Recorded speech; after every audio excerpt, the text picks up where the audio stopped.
Hi every one. It's been a real long time. ஒரு 5 வருஷம் ஆச்சு யூடியூப்பில் வீடியோன்னு போஸ்ட் பண்ணி. இப்போ தான் சரி ஏதாவது ஒன்று பண்ணலான்னு சொல்லிட்டு உட்காந்து ஒரு வீடியோ ஷூட் பண்ண ஆரம்பிச்சிருக்கேன். கத்தார் வந்த புதுசில், கல்யாணம் ஆகிட்டு கத்தார் வந்த புதுசில் புதுசாக பண்ண விஷயம் வந்து குக் பண்ணுறது. ஸோ எனக்கு அது ரொம்ப பிடிச்சிருந்தது இனிஷியலாக. ஏன்னா ஃபஸ்ட்டு அதுக்கு முன்னாடி கல்யாணம் ஆகிறதுக்கு முன்னாடிலாம் எல்லாரும் சொல்லிட்டு இருப்பாங்க, சமையலில் நீ என்னத்தை தான் பண்ண போறியோ தெரில, என்ன பாடுபடுத்த போறியோ தெரில, என்னத்தை சமைச்சு அப்படின்னு. ஆனால் கல்யாணம் ஆகிட்டு வந்து சமைக்கும்போது அது கொஞ்சம் நல்லா வந்துச்சு. ஐயோ, அது எனக்கே சர்ப்ரைஸாக தான் இருந்துச்சு, என்ன கொஞ்சம் நல்லா இருக்கிற மாதிரி இருக்கே அப்படின்னு. அதனால எனக்கு இன்ட்ரெஸ்ட் வந்துடுச்சு. ஓகே, நல்லா வருது அப்படின்னு சொல்லிட்டு குக் பண்ணுறதுக்கு நல்ல இன்ட்ரெஸ்ட் வந்துச்சு.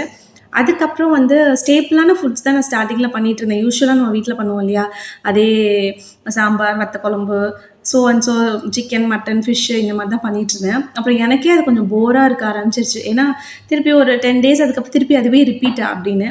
ஸோ அதனால யூடியூப்பில் நான் யூஸ்வலாக சர்வ் பண்ணுவேன் நிறையா. ஏதாவது புதுசாக ரெசிபீஸ் இருக்கா, ஏதாவது ட்ரை பண்ணலாம். ஏன்னா சும்மா வெட்டியாக இருக்கும் இல்லையா, அதனால ட்ரை பண்ணி ஆரம்பித்து அதெல்லாம் ட்ரை பண்ணி பார்ப்பேன் எப்படி வருது அப்படின்னு சொல்லிட்டு.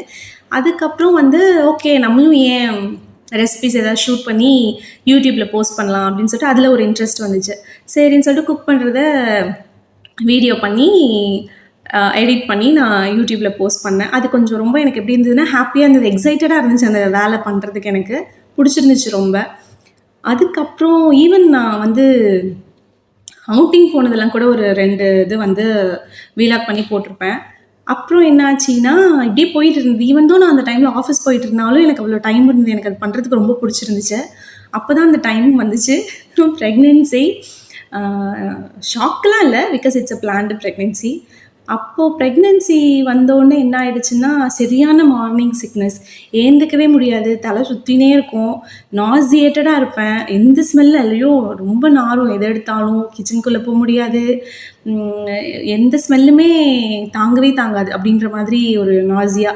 எனக்கு இப்போ நினச்சா கூட இந்த பசங்க டாட்லர்ஸை மேனேஜ் பண்ணும்போது கூட அந்த நாசியா பீரியடை நான் நினச்சி பார்த்தோன்னா ஐயோ அப்படின்னு இருக்கும். எனக்கு அவ்வளோ நாசியேட்டடாக இருந்தேன். ஸோ அதனால் குக்கிங் வந்து ரொம்பவே சேலஞ்சிங்காக போச்சு.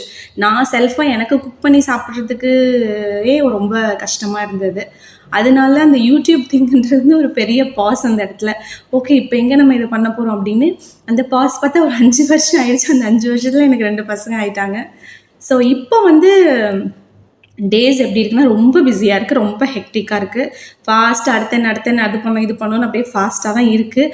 ஆனால் பிஸியாக இருக்கேன். பட் ஆனால் எப்படி இருக்கேன்னா போர்டாக இருக்கேன், மோட்டிவேஷனே இல்லாமல் இருக்கேன். ஐயோ, காலையில் ஏஞ்சிக்கணுமா, திருப்பி அதே பிரேக்ஃபாஸ்ட், லஞ்சு, திருப்பி அதே வேலை பண்ணணும், அதே இன்னொரு நாளும் திருப்பி ரிப்பீட் ஆக போகுதுன்னு நினைக்கும்போது ரொம்ப ஸ்ட்ரெஸ்ஃபுல்லான ஒரு விஷயமா இருக்குது. மேபி இந்த ஸ்டே அட் ஹோம் மாமாக இருக்கிறவங்க, அதுவும் ஃபாரின் லேண்டில் இருக்கிறவங்க, பெருசாக பக்கத்துலலாம் யாரும் இல்லாமல் கொஞ்சம் அலோனாக எல்லா சுச்சுவேஷனையும் ஹேண்டில் பண்ணுற மாதிரி இருக்கிறவங்களுக்கு நான் சொல்கிறது கொஞ்சம் ரிலேட்டபுளாக இருக்கும்னு நினைக்கிறேன். இது ரொம்பவே ஸ்ட்ரெஸ்ஃபுல்லான ஒரு விஷயம். ஸோ அப்படி போயிட்டு இருக்கும்போது எனக்கும் அந்த ஒரு மென்டல் ப்ரெஷர், கொஞ்சம் ஸ்ட்ரெஸ்ஸு ஒரு மாதிரி ஆகிட்டேன் நான். ஸோ அப்போ என்ன நான் ரியலைஸ் பண்ணேன்னா, நம்ம இந்த மாதிரியே ரொம்ப மொனோட்டோனஸாக இந்த டேஸ் போயிட்டு இருந்துச்சுன்னா கண்டிப்பாக பிரச்சனை. அது எனக்கே நல்லா தெரிஞ்சிருச்சு, ரியலைஸ் ஆயிடுச்சு. அப்போது என்ன பண்ணணும்னா, நம்மளை எக்ஸைட் பண்ணுற மாதிரி ஏதாவது ஒன்று பண்ணணும் அப்படின்னு டிசைட் பண்ணி, சரி ஓகே, நம்மளை எக்ஸைட் பண்ணுறது இது நம்ம பண்ணோம், ரொம்ப பிடிச்சிருந்துச்சு, so we can start it again அப்படின்ற மாதிரி ஒரு தாட்டுக்கு இப்போ தான் வந்திருக்கேன். வந்து ஒரு வாரம் ஆச்சு. ஒரு வாரம் ஆகி இப்போ தான் எனக்கு டைம் கிடச்சிருக்கு, நான் உட்காந்து ஏதாவது பண்ணலாம் அப்படின்னு. சரி என்ன பண்ணலாம் அப்படின்னு நினைக்கும் போது, முன்னாடி மாதிரி குக்கிங் வீடியோஸ் எனக்கு தெரியல, எனக்கு டைம் இருக்குமான்னு தெரியல. ஏன்னா அதை ஷூட் பண்ணுறதுக்கு, ஏன்னா கையில் ஒன்று அது ஒன்று வச்சுட்டு நான் சமைச்சிட்டு இருக்கும்போது ஷூட் பண்ணுறதுக்கும் முடியுமான்னு எனக்கு தெரியல. ஸோ அதனால் குக்கிங் வீடியோ ஒரு கொஸ்டின் மார்க் தான் இப்போதைக்கு.